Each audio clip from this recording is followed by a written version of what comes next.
I'm Brendan, 34, living in Chicago with a career in IT that took off faster than I expected. For 5 years, I faithfully paid my parents' mortgage, nearly $150,000 total, only to watch them gift the house to my sister as a wedding present. When they suddenly wanted to move into my vacation home 2 months later, I refused. Then came that surreal moment when my phone rang and a police officer was on the other end. If you've ever felt betrayed by the very people who should have your back, stick around. Let me know where you're watching from. Hit that like and subscribe button, and I'll tell you how this family nightmare unfolded. Let me paint you a clearer picture of my family. My father, Roy, is 62 years old, a hardworking man who spent most of his career in manufacturing. My mother, Linda, 59, worked part-time as a receptionist at a local dental office. Then there's my younger sister, Amanda, 29, who always had a knack for getting whatever she wanted. We grew up in a modest house in the suburbs of Portland, a 3-bedroom ranch-style home my parents purchased 20 years ago. Growing up, money was always tight. My parents weren't financially savvy, often living paycheck to paycheck despite their best efforts. They took out a substantial mortgage for our home, which became the center of our family life. The house wasn't fancy by any means, but it was in a decent neighborhood with good schools, which I'm grateful for. After high school, I was lucky enough to receive a partial scholarship to MIT for computer science. The rest I covered through student loans and working part-time. Those were tough years, eating ramen and pulling all-nighters, but I knew education was my ticket to financial stability.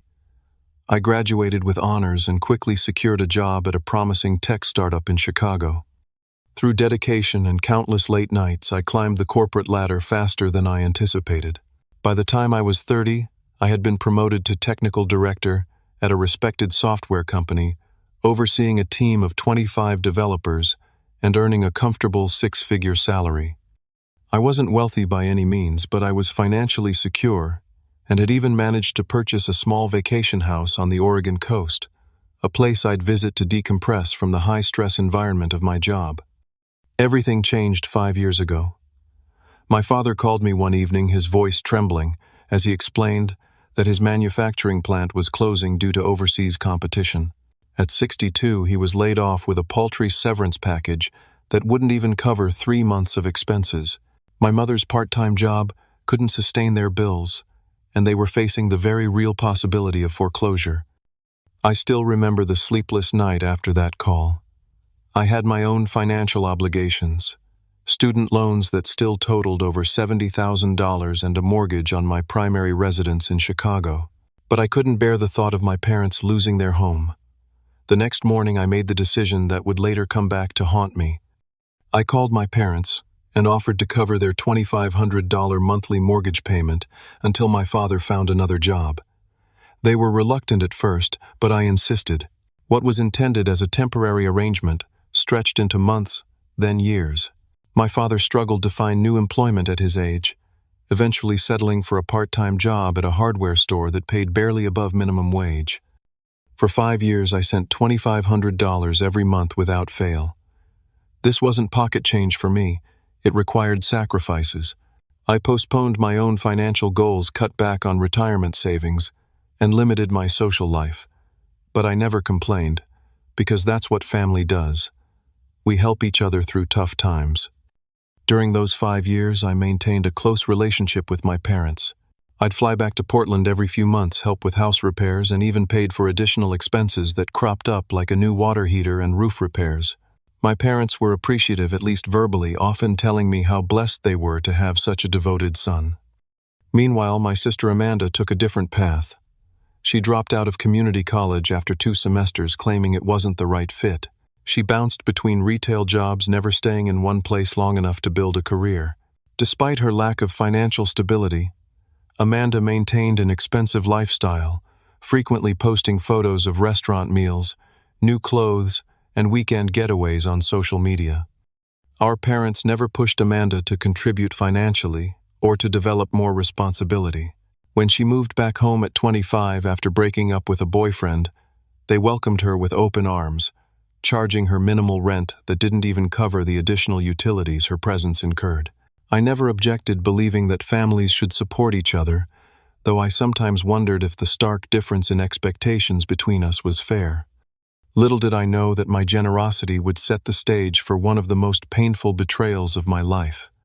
About a year ago, Amanda started dating Marcus Russell, a 35-year-old real estate broker, with a reputation for handling high-end properties in Portland's most affluent neighborhoods. I first met him at a family dinner my parents hosted ostensibly to introduce the new man in Amanda's life. Marcus arrived in a brand new Audi, dressed in a tailored suit that probably cost more than my father's monthly salary. From the moment he walked in, he dominated the conversation, sharing stories about celebrity clients, expensive property deals, and name-dropping at every opportunity. While my parents seemed impressed, hanging on his every word, something about him set my teeth on edge. When Marcus excused himself to take a phone call, my mother whispered excitedly, "Isn't he wonderful? So successful?" I nodded politely but felt an uneasiness I couldn't quite explain. Perhaps it was the way his smile never reached his eyes, or how he subtly corrected my father's pronunciation of a wine name, but my instincts were screaming caution. Later that evening, while helping my father grill steaks on the patio, Marcus cornered me with questions about my career. When I explained my role as technical director, he responded with a dismissive wave. "Tech is so volatile these days. Real estate is where the real money is. I closed a deal last month that netted me more commission than most tech guys make in a year." I chose not to point out that if he was truly as successful as he claimed, he wouldn't feel the need to compare incomes with someone he'd just met. Instead, I asked how he and Amanda had met.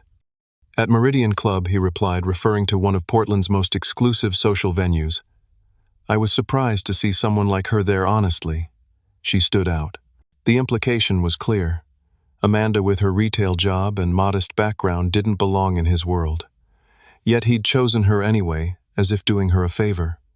6 months into their relationship, Amanda called a family meeting to announce their engagement.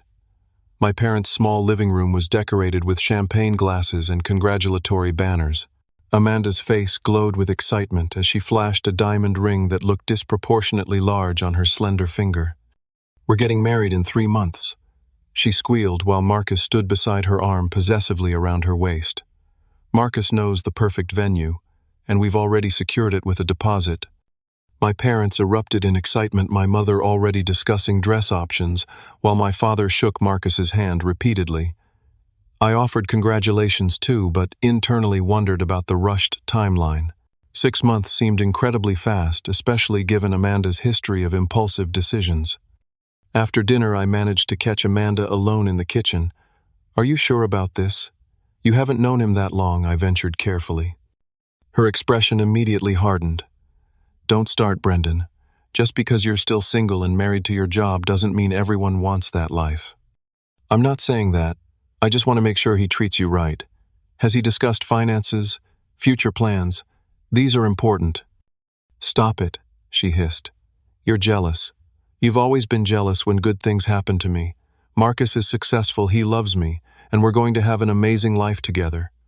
My attempts to have a rational conversation were clearly futile. Later that night, as I was leaving, Marcus approached me in the driveway. "Your sister tells me you're concerned," he said smoothly. "I assure you, I can provide Amanda with everything she deserves, perhaps more than she's accustomed to given her background." Again, that subtle dig at my family's socioeconomic status. "My concerns aren't about money, Marcus. It's about compatibility, shared values, taking time to really know each other."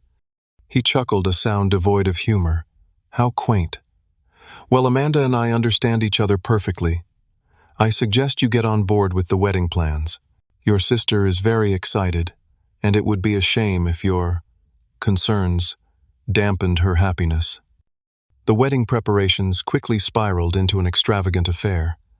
The venue Marcus had chosen was a historic mansion with manicured gardens where the rental fee alone was over $30,000. Amanda selected a designer gown, ordered custom invitations, and insisted on premium catering. My parents were clearly struggling with the costs. One evening, I overheard my father on the phone with their bank inquiring about a personal loan. When I questioned them about it, my mother admitted they were borrowing $15,000 to contribute to the wedding. "You can't be serious," I said, stunned. "You're still not financially stable." "I'm still paying your mortgage. Taking on additional debt is the last thing you should be doing. It's Amanda's special day, my mother replied defensively. We want it to be perfect. I can help if you need money for the wedding, I offered. You don't need to take on debt. My father shook his head proudly. We appreciate all you do, son, but we want to contribute to our daughter's wedding ourselves. It's important to us. I recognized the stubborn set of my father's jaw, and knew arguing would be pointless. Still, I couldn't shake the feeling that Marcus was pushing for a wedding far beyond what my family could afford, perhaps to impress his wealthy friends and business associates. As the wedding date approached, the dynamic between our families became increasingly clear. Marcus's parents, both successful attorneys living in Seattle's most exclusive neighborhood, barely acknowledged my parents during planning meetings. They referred to our family home as quaint and charming, in tones that suggested they meant small and outdated.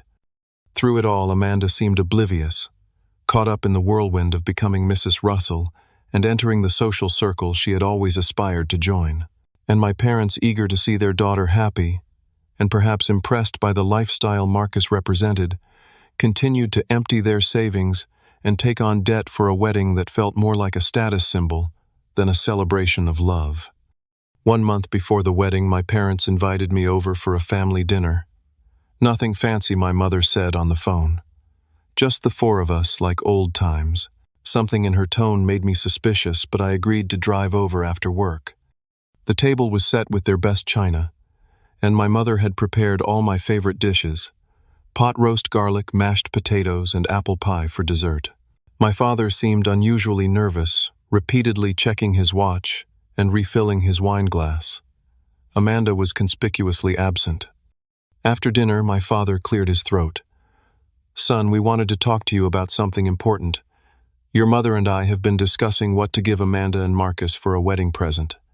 I nodded, assuming they were going to ask for financial advice, or perhaps help with purchasing something beyond their budget. What came next blindsided me completely. We've decided to give them our house, my mother announced, attempting a smile that didn't quite reach her eyes. We're signing over the deed to them as a wedding gift. The words hit me like a physical blow. For several seconds I couldn't speak, convinced I had misheard.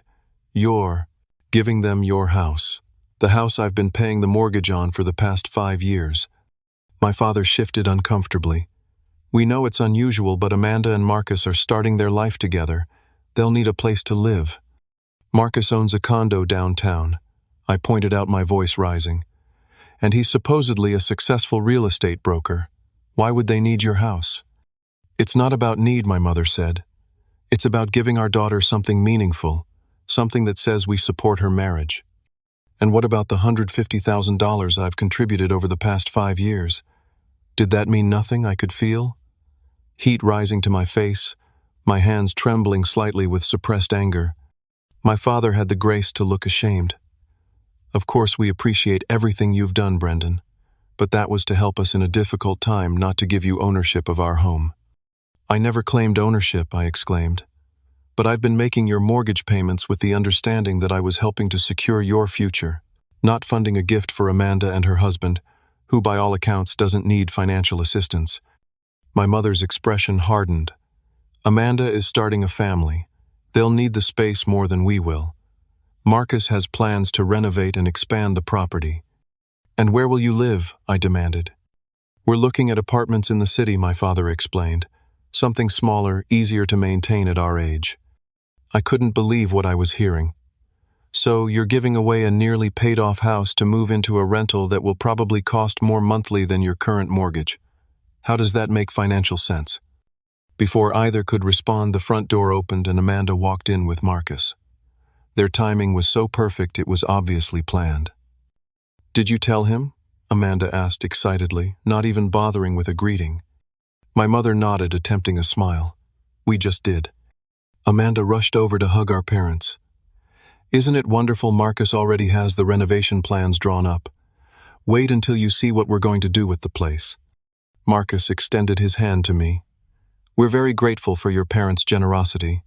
Family property passing to the next generation. It's a beautiful tradition. I ignored his outstretched hand. This isn't a family estate being passed down through generations. This is a house my parents still owe money on money that I've been providing for years. Marcus's smile didn't falter, but his eyes hardened. Ah yes, Amanda mentioned you've been helping out. Very commendable. But your parents have made their decision. I turned back to my parents. Is this really what you want, to give away your most valuable asset to a man you've known for less than a year? Don't speak about Marcus that way, Amanda snapped. He's going to be your brother-in-law. My father stood up. The decision is made, Brendan. The papers are already drawn up. We're signing everything over next week. I looked at each of their faces, my father's stubborn determination, my mother's forced enthusiasm, Amanda's triumphant smile, and Marcus's smug satisfaction. In that moment, I felt like a stranger in my childhood home. Every payment I'd made, every sacrifice, every time I'd put my own financial future on hold, it had meant nothing to them. Without another word, I grabbed my jacket and car keys. Brendan, don't leave like this, my mother called after me. I think I've contributed enough to this family, I replied coldly, financially and otherwise. Good luck with your new living arrangements. As I slammed the door behind me, I heard Marcus say, He'll come around. Family always does. The confidence in his voice only fueled my anger. That night, I drove back to Chicago in a fog of betrayal and disbelief. Upon reaching home, I did something I'd never done before. I blocked all their numbers. No more calls, no more requests for help, no more being taken for granted. If they wanted to make reckless decisions that benefited Amanda and her new husband at my expense, they could do so without my involvement. For the first time in 5 years, when the first of the month came around, I didn't transfer $2,500 to my parents' account. The mortgage was now Amanda and Marcus's problem. In the weeks following that devastating dinner, I wrestled with whether to attend Amanda's wedding. Part of me wanted to wash my hands of the entire situation, to protect myself from further hurt. But another part, the part that remembered teaching Amanda to ride a bike, helping her with homework, and defending her from neighborhood bullies, couldn't imagine not being there on her wedding day, regardless of the circumstances. My closest friend and coworker Jessica listened patiently as I vented my frustration. Whatever you decide, I'll support you, she said. But ask yourself this, years from now, will you regret not being there? Her question resonated with me. Despite everything, these were still my family members. Perhaps attending the wedding would be an opportunity to repair some of the damage, or at least demonstrate that I was better than the pettiness that seemed to have infected our family dynamic. 2 days before the wedding, I booked a flight to Portland and a hotel room. I didn't inform anyone of my plans. I wasn't ready for reconciliation attempts or awkward phone calls. I would simply show up, fulfill my family obligation, and leave. No drama, no confrontations. The wedding was held at Meridian Gardens, an exclusive venue that typically booked 2 years in advance. How Marcus had secured it with only 3 months' notice was a mystery, though I suspected his real estate connections and a substantial deposit had played a role. I arrived just as guests were being seated. The ceremony was even more extravagant than I had anticipated. Ice sculptures, a string quartet, floral arrangements the size of small trees. I estimated the cost at well over $100,000, a staggering sum given my parents' financial situation. My mother spotted me first, her eyes widening in surprise before she hurried over. Brendan, you came, we weren't sure. She attempted to hug me, but I stepped back slightly, maintaining a polite distance. It's Amanda's wedding. Of course I came, I replied evenly. My father approached next, his expression a mixture of relief and wariness. Good to see you, son. There's a seat for you in the front row with us. I nodded, following them to the designated family section, aware of the curious glances from other guests who had probably heard about our falling out. Throughout the ceremony, I maintained a neutral expression, clapping at appropriate moments and standing when required. Amanda looked beautiful in her designer gown, and even I had to admit that she and Marcus made a striking couple. The reception that followed was a showcase of wealth and status. Marcus's family and friends, predominantly from the upper echelons of Portland society, dominated the event. My parents seemed uncomfortable trying too hard to fit in with people who clearly viewed them as outsiders. The most difficult moment came during the gift presentation. My parents had arranged for a symbolic handing over of the house keys, complete with a large photo of the property displayed on an easel. As they presented the keys to Amanda and Marcus, the MC announced Roy and Linda are giving the newlyweds the ultimate gift, the family home where Amanda grew up. Applause erupted from the guests, while Marcus's parents exchanged glances that seemed more calculating than impressed. Marcus himself made a show of being overcome with gratitude, embracing my parents, and declaring how honored he was to be entrusted with their legacy. I remained in my seat sipping champagne and trying to ignore the knowing looks from various relatives who were well aware of my role in keeping that house afloat for the past 5 years. Not one person, including my parents, acknowledged that the gift they were so proudly presenting had been substantially financed by me. After enduring 2 hours of speeches, dances, and increasingly intoxicated celebrations, I decided I'd fulfilled my family obligation. I approached Amanda, offered a brief congratulations, and made my excuses to leave. "You're not staying for the cake cutting?" she asked, a hint of accusation in her tone. "I have an early flight tomorrow," I lied. "I hope you and Marcus are very happy together." She studied my face for a moment. "This is still about the house, isn't it? You know, Brendan, not everything is about money. Some things are about family." The irony of her statement was so profound that I couldn't formulate a response. I simply kissed her cheek, nodded to Marcus, who was watching our exchange from a few feet away, and left the reception without saying goodbye to my parents. The next morning, instead of flying back to Chicago, I drove to my vacation house on the Oregon coast. The small beachfront property had always been my sanctuary, a place where the constant sound of waves helped clear my mind and restore my perspective. I had originally planned to stay for 2 days, but 2 turned into a week as I found myself unable to face returning to my normal life. I extended my leave of absence from work, grateful that my position and years of dedicated service afforded me such flexibility. Jessica texted daily, checking in and updating me on office matters, her steady presence, a reminder that not all relationships were as complicated as family ties. 2 weeks after the wedding, I received an unexpected call from my father's friend Walter, who owned the moving company my parents had hired. "Thought you should know," Walter said gruffly, "that fancy son-in-law of your parents just canceled our services. Said we weren't premium enough for his needs, whatever that means. Hired some outfit from Seattle that charges triple our rates." This puzzled me. For moving what, the wedding gifts? No, for moving your parents out of their house. The new owners, your sister and her husband, want them out by the end of the month. Your parents are scrambling to find somewhere to live. After thanking Walter for the information, I did some research and discovered that my parents had rented a small apartment in downtown Portland, a 1-bedroom unit in a luxury building that cost nearly $3,000 per month, significantly more than their previous mortgage payment that I had been covering. The irony was painful. They had given away a nearly paid-off home to move into an expensive rental they couldn't afford without help. And Marcus, despite his supposed wealth, had pressured them to vacate quickly while spending exorbitantly on moving services. Something didn't add up, but I was determined to stay out of it. They had made their choice, and now they would live with the consequences. Exactly 2 months after Amanda's wedding, my phone rang with a number I didn't recognize.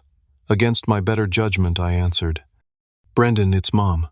I'm calling from my friend Carol's phone since you blocked our numbers." Her voice sounded strained, lacking its usual confidence. I remained silent, waiting for her to continue. "We need to talk, sweetheart. Your father and I. We're having some difficulties with the new apartment. It's smaller than we expected, and the noise from downtown is terrible. We can't sleep, and your father's back is acting up from all the stairs." "I'm sorry to hear that," I replied, keeping my tone neutral, "but I'm not sure what that has to do with me." She hesitated before continuing.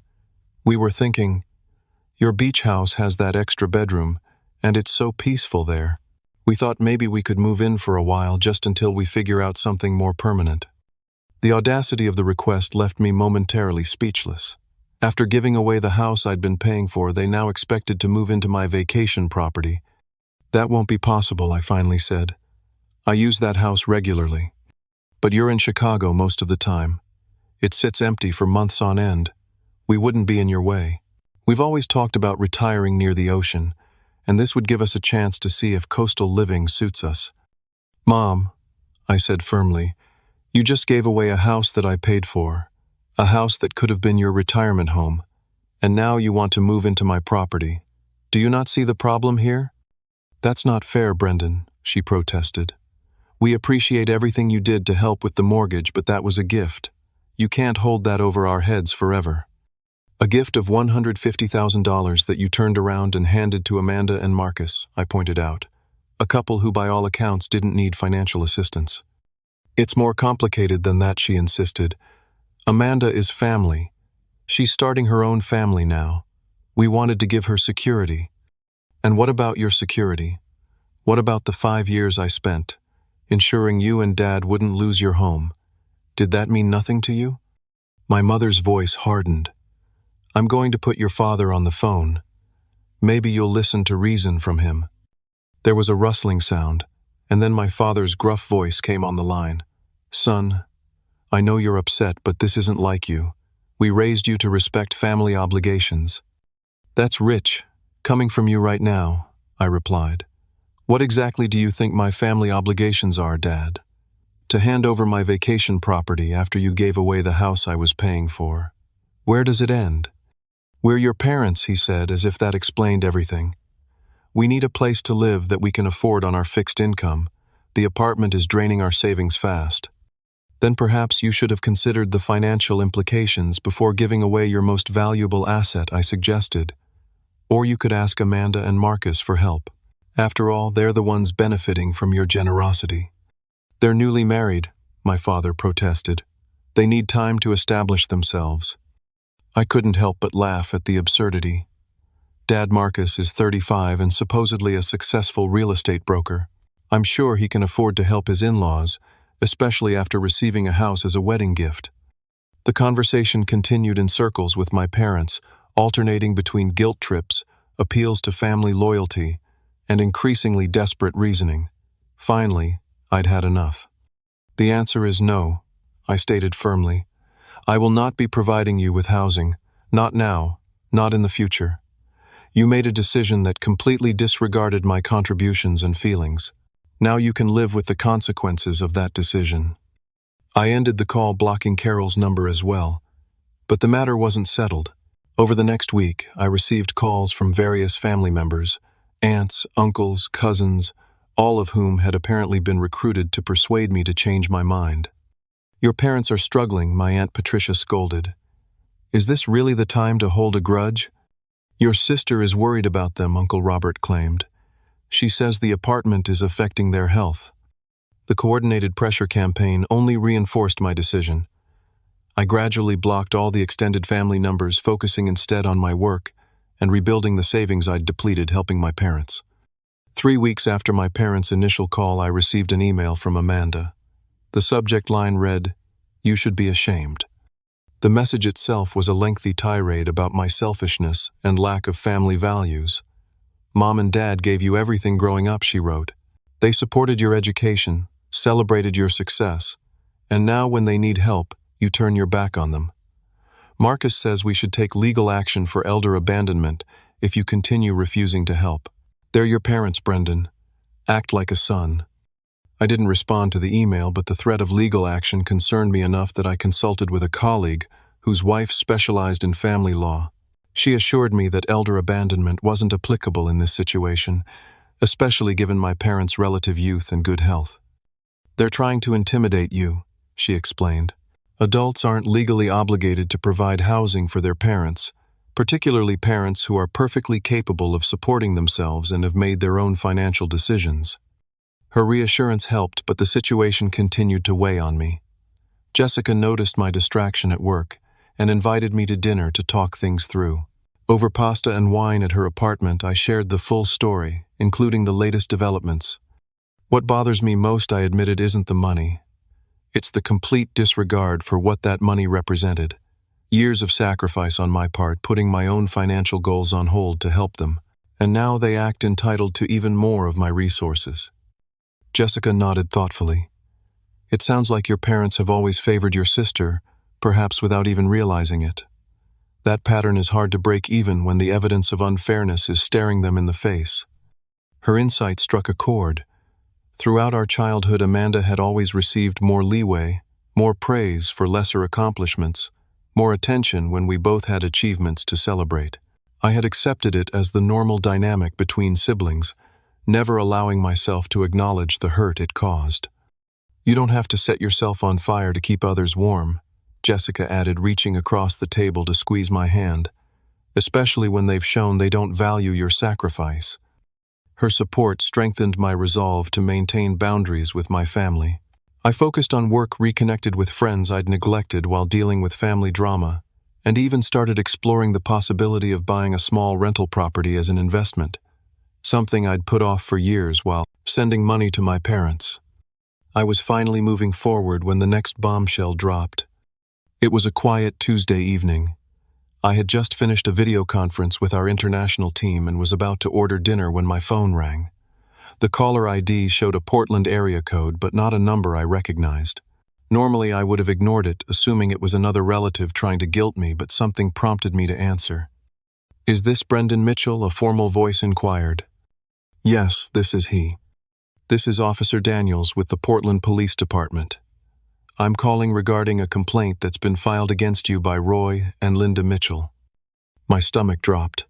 "A complaint? What kind of complaint?" "They've alleged that you fraudulently obtained ownership of their home by having them sign documents they didn't understand, and that you're now refusing to transfer the property back to them." For a moment, I was too stunned to respond. Then indignation took over. "That's completely false. I never owned their home. They recently gave it to my sister and her husband as a wedding gift. According to the statement we have, you've been making mortgage payments on the property for several years, leading them to believe you were helping them, when in fact you were arranging for the property to be transferred to your name." I took a deep breath, struggling to maintain my composure. "Officer Daniels, I have documentation proving that I was making those payments as assistance to my parents, not to claim ownership. The property was never in my name. My parents recently transferred ownership to my sister and her husband of their own free will. I had nothing to do with that transaction." There was a pause on the other end. "Do you have evidence to support your statement?"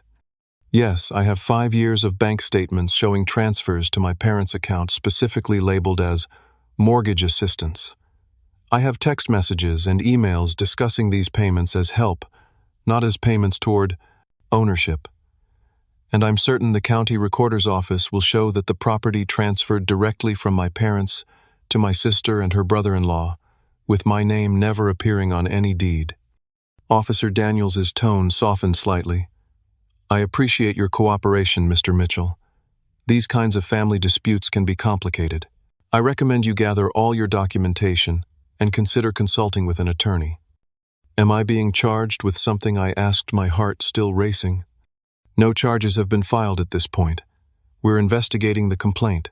But given what you've told me, and if your documentation supports your account, it seems this may be more of a civil matter than a criminal one." After ending the call, I sat in stunned silence.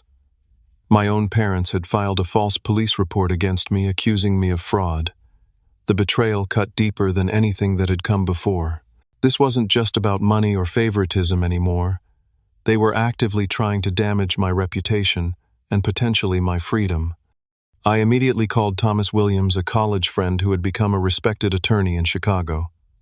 After explaining the situation, he agreed to represent me. "This is serious," Brendan Thomas warned. "False accusations of fraud could impact your career and reputation even if no charges are ultimately filed. We need to be proactive." Over the next week, I worked with Thomas to compile a comprehensive dossier of evidence, bank statements going back 5 years, all communications with my parents, about the financial arrangements, documentation of the property transfer to Amanda and Marcus, and even testimonials from friends and colleagues who were aware of the assistance I had been providing to my parents.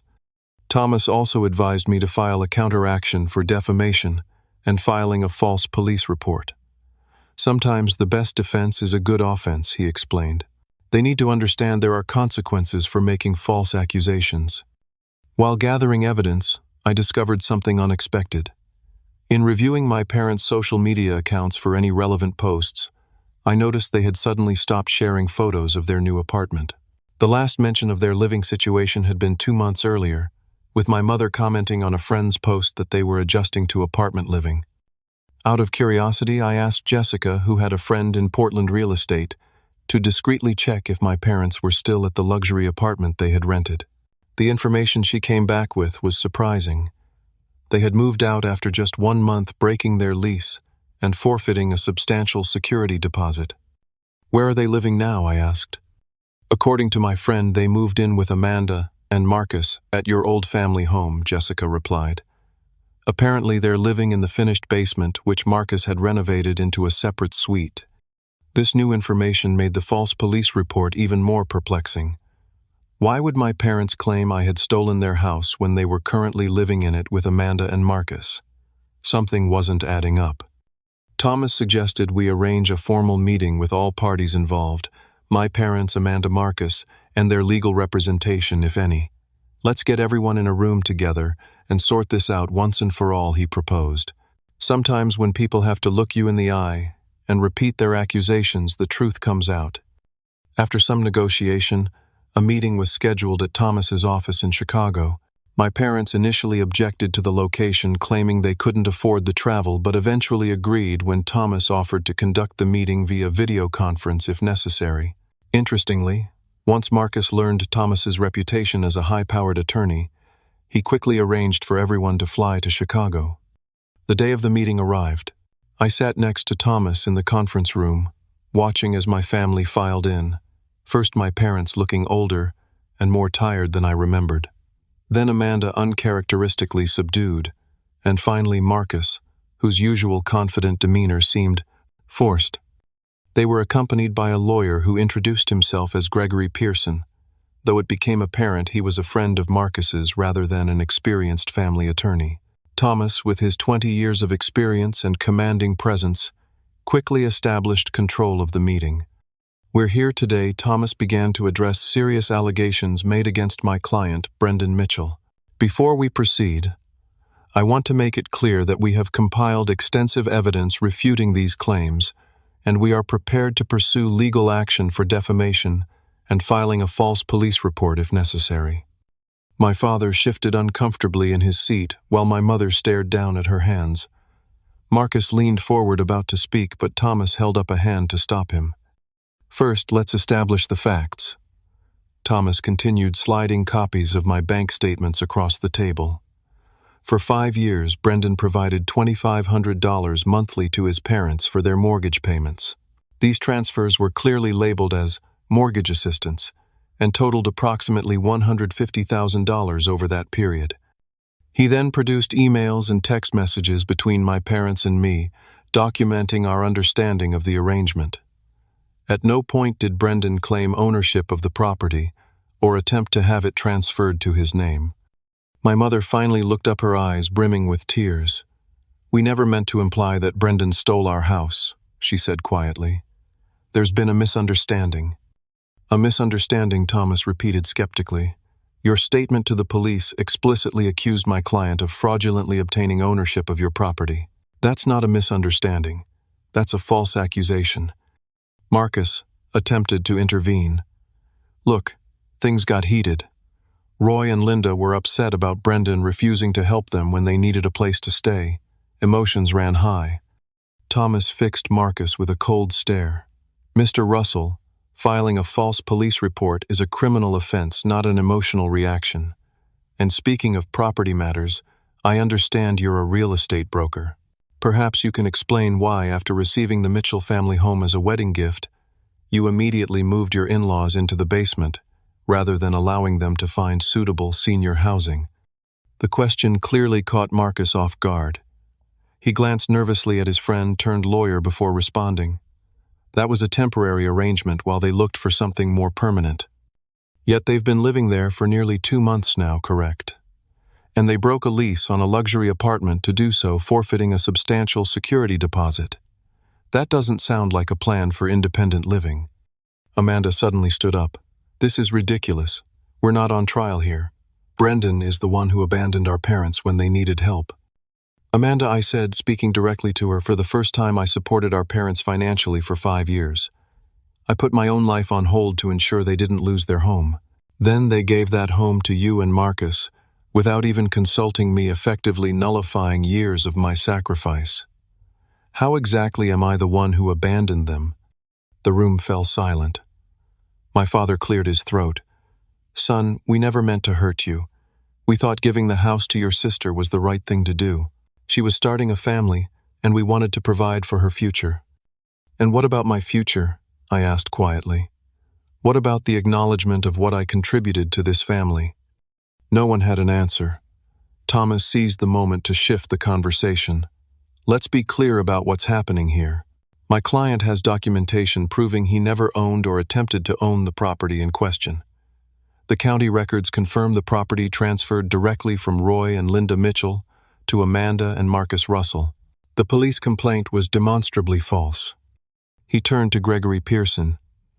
Unless your clients want to face potential charges for filing a false report, I suggest you advise them to retract their complaint immediately.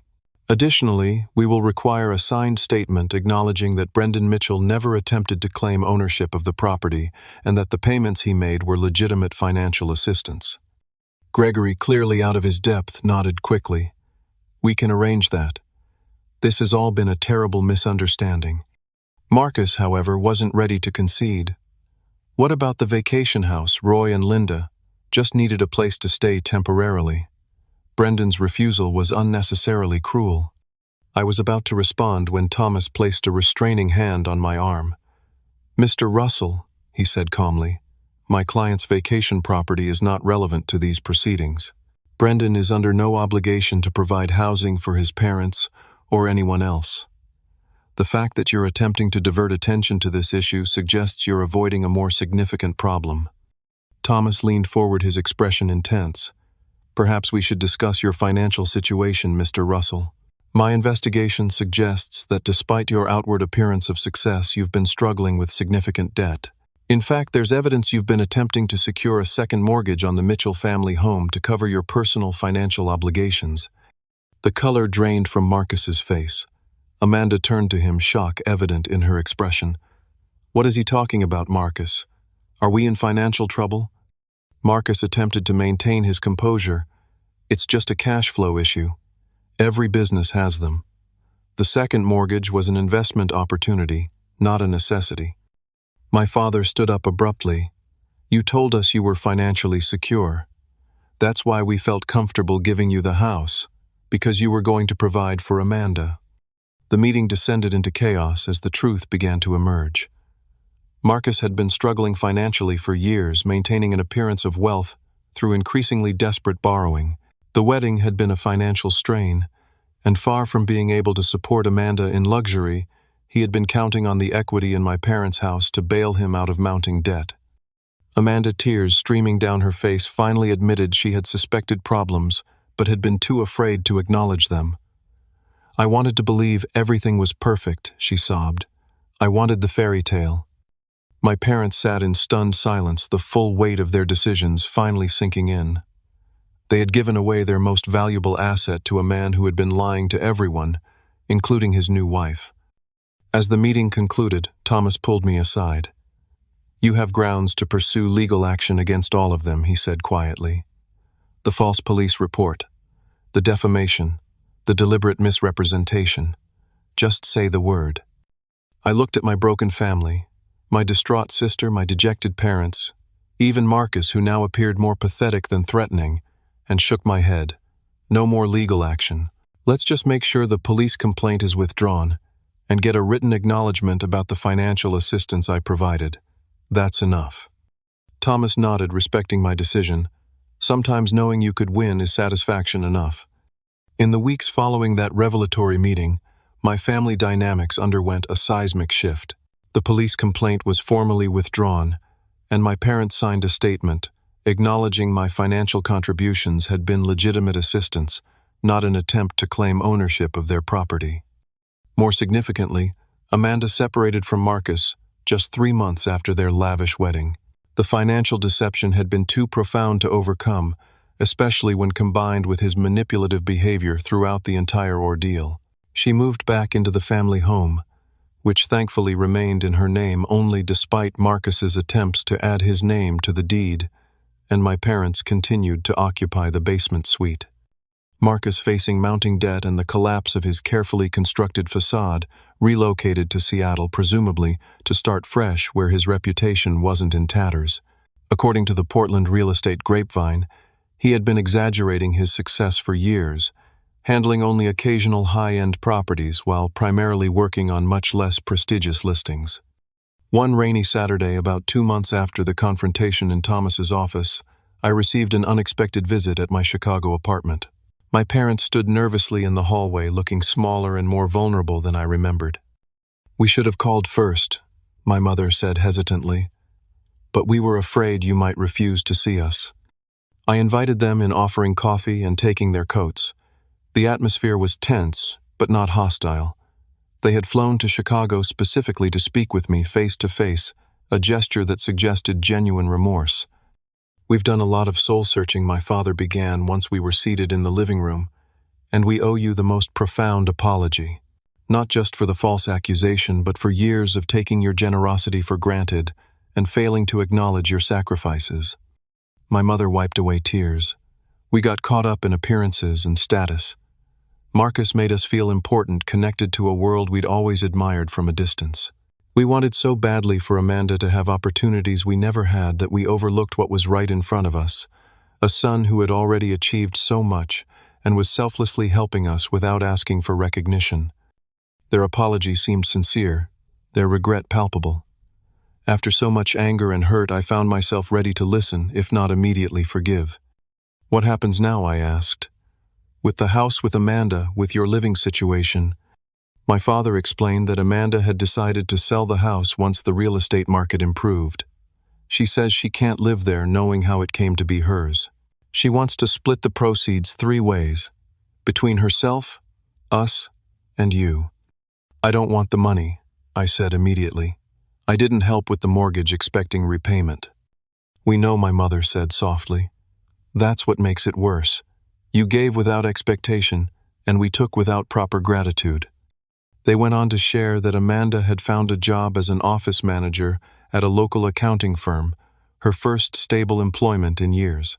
The experience with Marcus had been a harsh but effective wake-up call, pushing her to develop independence and responsibility she'd previously avoided. As for their living arrangement, they were planning to find a modest condo once the house sold. "Something we can actually afford on our retirement income," my father said with newfound pragmatism. "No more living beyond our means or depending on our children to bail us out." Their humility and self-awareness touched me. While the wounds were still fresh, I could see they were genuinely trying to make amends and learn from their mistakes. "I have a proposition," I said after considering their situation. "I've been looking at investment properties in Chicago. There's a duplex not far from here that I'm considering purchasing. If I buy it, would you consider relocating to Chicago?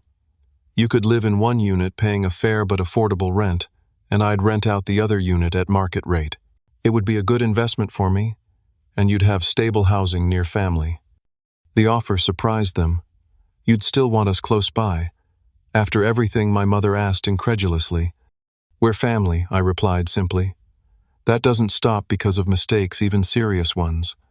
But moving forward, we need honesty, boundaries, and mutual respect."